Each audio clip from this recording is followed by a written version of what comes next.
umuutang pambili ng bigas. Kahit na hindi bayaran, bigay mo na lang. Umuutang pambili ng gamot. Ha?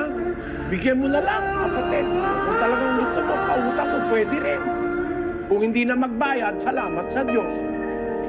Ang may utang na sa'yo, ang Diyos, babayaran ka niya. Kasi naawa ka sa dukha, nagpapautang ka sa Panginoon, sabi ng salita. Hindi makakalimot ang Diyos na bayaran ka sa tamang pagkakataon. Tatanggap ka ng kabayaran, kapatid. Kaya bawat pagkaawa sa dukha, nagpapautang ka sa Diyos na may-ari ng buhay mo, may-ari ng buhay ng mahal mo sa buhay, may-ari ng buhay ng lahat ng tao.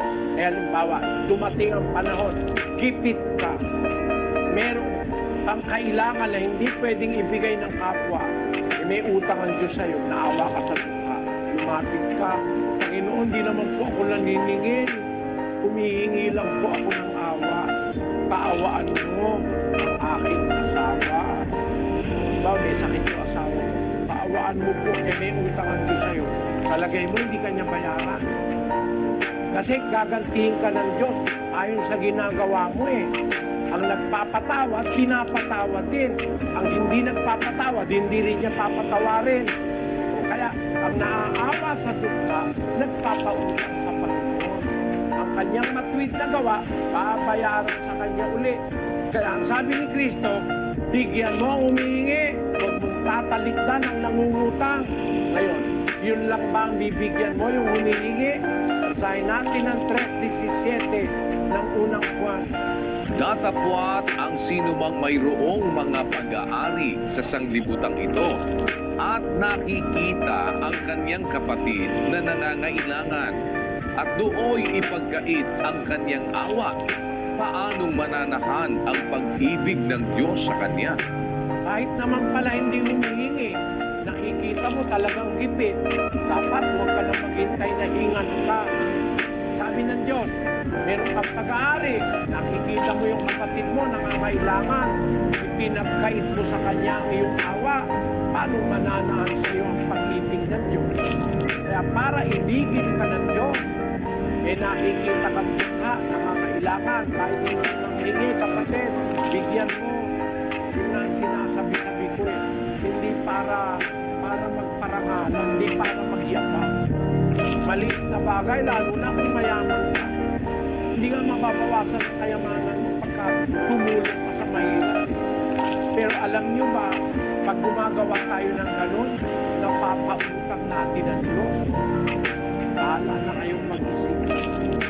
Yan po ang aral na, mga aral na magagandang aral ng Diyos, ilalagay natin sa ating mga at pagkaya na yung ating ginawa, may malaking gantimpala yan sa araw ng Panginoon.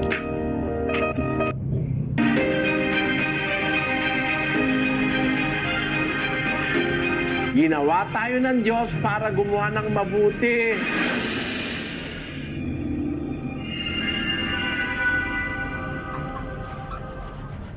Nakakita ka ng dukha. Kailangan niya ang tulong. Wala siyang pambili ng almusal ng anak.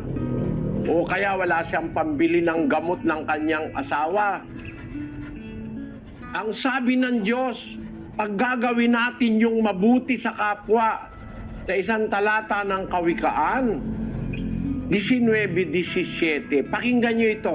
Ito mga aral, hindi naman napapagtuunan ng pansin ng iba eh. Basahin natin. Ang naaawa sa dukha ay nagpapautang sa Panginoon at ang kaniyang mabuting gawa ay babayaran sa kanya uli. O alam nyo ba yan mga kapatid? Pag naawa ka pala sa dukha, nagkakautang sa iyo ang Diyos. Biro mo yung may-ari ng lahat ng bagay, magkakautang sa iyo. Hindi ba napakalaking bagay nito? Na pag naaawa ka sa dukha, napapautang mo ang Diyos. Eh kahit kailan eh, hindi ko kayang pautangin ng Diyos eh. Eh siya may-ari sa iyo eh, siya may-ari ng buhay mo. Siya may-ari ng buhay ng lahat ng mahal mo sa buhay. Siya may-ari ng hininga mo. Paano mo mapapautang ang Diyos? Pero ayon sa Biblia, pag naawa ka sa dukha, nagpapautang ka sa Diyos. Kaya yung mabuting gawa, yun ang dahil kaya tayo ginawa ng Diyos eh. Tayo'y kanyang gawa, nilalang kay Kristo Jesus para sa mabuting gawa. Alin yung isang mabuting gawang gagawin natin? Yung naaawa sa dukha, nagpapautang sa Panginoon. At meron kang katiyakan, pag ang Diyos ang nangutang, hindi pwede hindi ka babayaran. Babayaran ka niya. Sa panahon na darating, babayaran ka ng Diyos. Walang paltos yun. Ginawa mo isang maliit lang na bagay, babayaran ka niya malaki. Hindi na kailangan lang sasabihin mo, 20% Diyos. 1,000,000,000% ang patubo ng Diyos sa'yo. Pag gumawa ka ng mabuti, pakinggan nyo sa isang talata ni Mateo, Kapitulo 10:42. Ganito nakasulat. At sino mang magpainom sa isa sa maliliit na ito ng kahit isang sarong tubig na malamig dahil sa pangalang alagad, katotohanang sinasabi ko sa inyo na hindi mawawala ang ganti sa kanya. Kahit ano pa mangyari, hindi pwedeng hindi ka babayaran ng Diyos.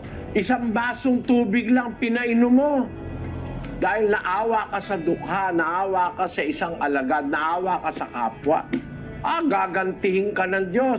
At alam nyo ba ang ganti, mga kapatid? Basahin natin ang Mateo 25:34. Basahin natin. Kung magkagayoy, sasabihin ng hari sa nangasa kaniyang kanan, magsiparito kayo, mga pinagpala ng aking ama, manahin ninyo ang kahariang nakahanda sa inyo buhat ng itatag ang sanglibutan. Sapagkat ako'y nagutom at ako'y inyong pinakain. Ako'y nauhaw at ako'y inyong pinainom. Ako'y naging taga-ibang bayan at inyo akong pinatuloy. Ano, mga kapatid? Pinainom mo lang ang ganti sa'yo. Ali kayo. Pinagpala ng aking ama, manahin ninyo ang kahariang nakahanda sa inyo buhat ng itatagan sa libutan. Dahil nagutom ako, pinakain niyo ako. Nauhaw ako, pinainom mo lang ang ganti, buhay na walang hanggan. Ang ganti, kaharian ng Diyos. Napakalaki pala kung gumanti ng Diyos. Pagka gumawa ka ng mabuti sa kapwa, pinapautang mo ang Diyos. At pag ang Diyos ang nagkautang sa'yo, babayaran ka niya. Walang walang paltos yun. Pagdating ng araw, babayaran ka. Hindi maaaring magkabula yun. Kaya mga kapatid, tandaan nyo, ginawa tayo ng Diyos para gumawa ng mabuti.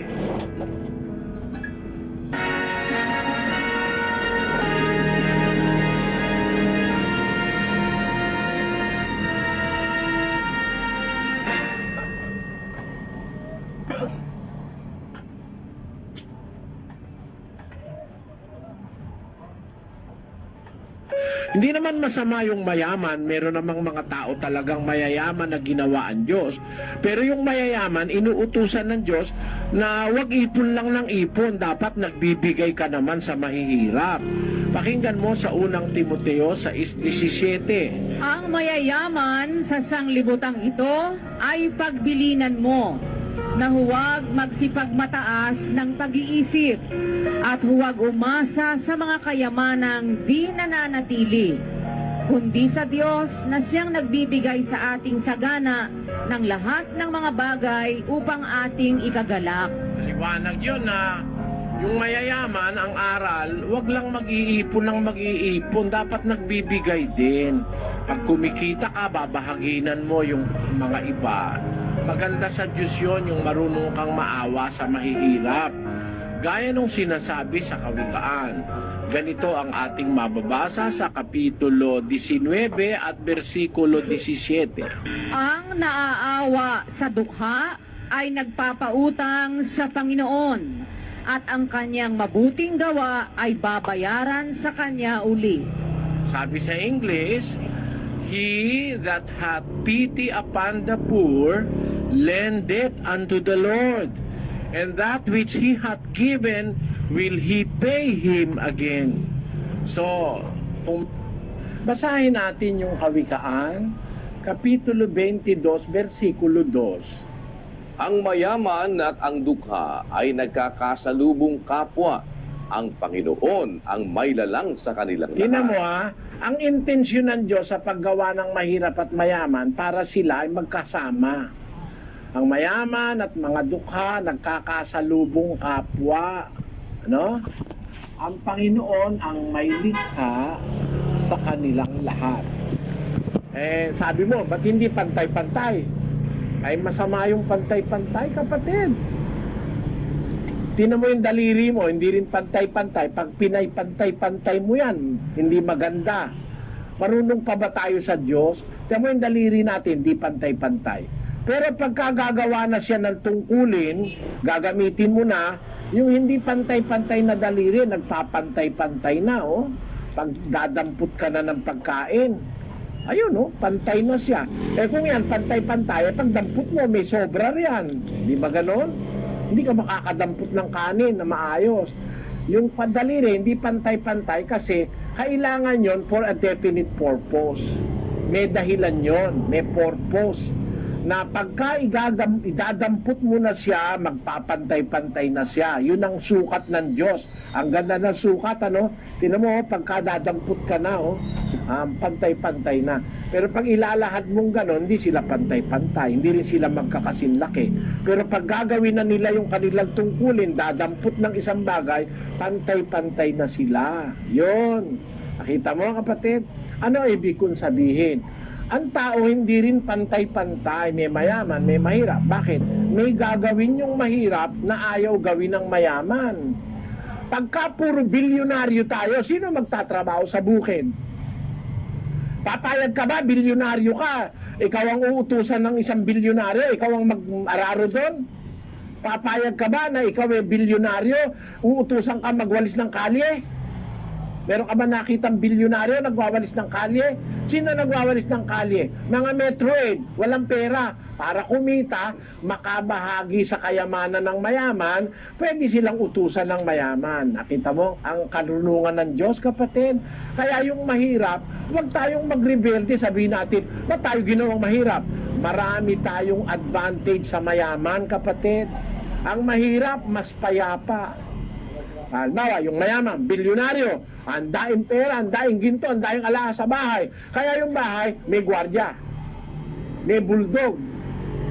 Ha? Tapos, may mga alarma. Pag merong kumilos, na tumunog yung alarma, gising na yung mayaman, di na makatulog, natatakot. Yung mahirap,